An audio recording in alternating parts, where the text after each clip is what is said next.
Welcome back. Plastic pollution is a worldwide epidemic. A recent report published by the Ellen MacArthur Foundation says that by 2050, the world's oceans will contain more plastic than ocean life. Just let that sit with you for a minute. It's hard to take in. Now, just have a look at this shocking footage showing waves of plastic refuse off the coast of the Dominican Republic, filmed just this week. An estimated 54 tonnes of plastic has already been scooped up by the squad of more than 500 helpers, but the waves of rubbish just keep arriving. Now, we've been looking back 5 years, but if we look forwards 5 years to 2023, some countries will have banned single-use plastics. Australia, for example, has set their deadline for in 5 years' time. India's deadline is 2022, and 2020, selling non-perishable disposable plates, cups and cutlery will be illegal in France. But as countries worldwide look to reduce plastic consumption, some startling figures are being exposed in terms of the crippling plastic pollution in Israeli waters. A recent study reveals that the amount of waste along the Israeli shoreline over the past 6 years is the highest in the world. 90% of the waste is plastic, compared with a global average of 75%. Now, growing awareness of the damage caused by plastic waste has led many countries, as we saw, to try and limit the use of one-time plastic. But two women are taking the problem into their own hands, and they join me in studio. Stav Friedman, who's a marine biologist and the founder of Plastic Free Israel, and Sara Baldoni, the co-founder of TAP. Ladies, fantastic work that you're doing, and a pleasure and an honour to have you here with me in studio. Thank you. So excited to be here. All right. Now, Stav, we'll start with you. When we say throw plastic away, where is away? Where are we throwing our plastic? Yeah, that's a great question, because the problem with plastic is there is really no away. Every piece of plastic that's ever been made still exists on the planet in one form or another. So when we throw something into recycling, for example, it's only about 5% that's actually getting recycled worldwide.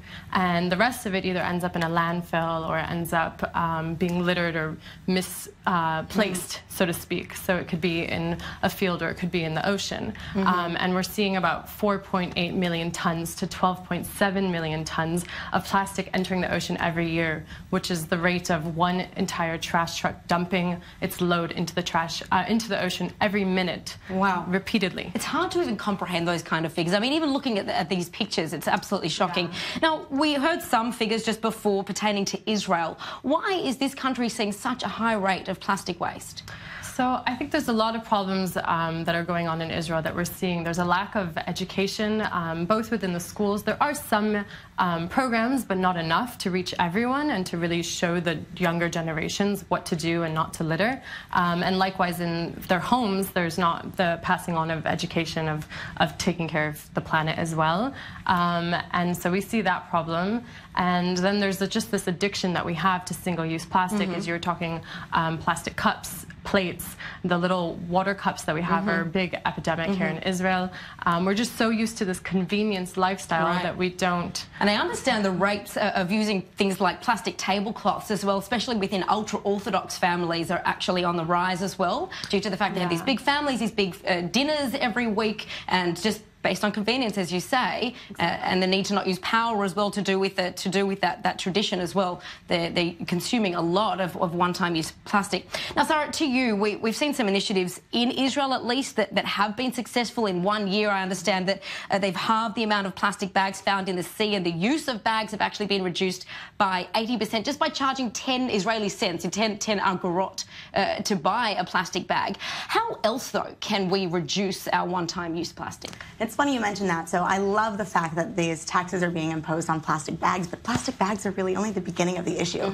As we mentioned, the single-use water bottles are such a large issue, and here in Israel as well. The plastic cups, they're everywhere. They're littered absolutely everywhere.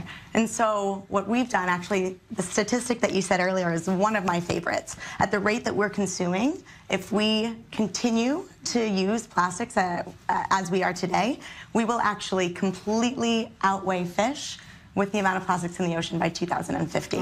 And the amount of bottles that are consumed every minute globally is about 1 million. That's heartbreaking. Now, this weekend, in fact, you introduced Israel to TAP, which are the co-founder of. You co-hosted a global beach clean, picking up all of the rubbish that is found on Israel's coastlines. Talk us through what the initiative of TAP is. Yeah, so actually it is Plastic Free July currently. And so in honor of that, my TAP team, we actually built a global beach cleanup, activating people around the country, hundreds of people around the world, forgive me. So everywhere from LA to New York. I was here in Tel Aviv, honestly partnering with Stav from Plastic Free Israel, and we got out and just tried to just some motivate. Images there of just some of the waste that's been cleaned up, I understand, by Plastic Free Israel just this past month as well.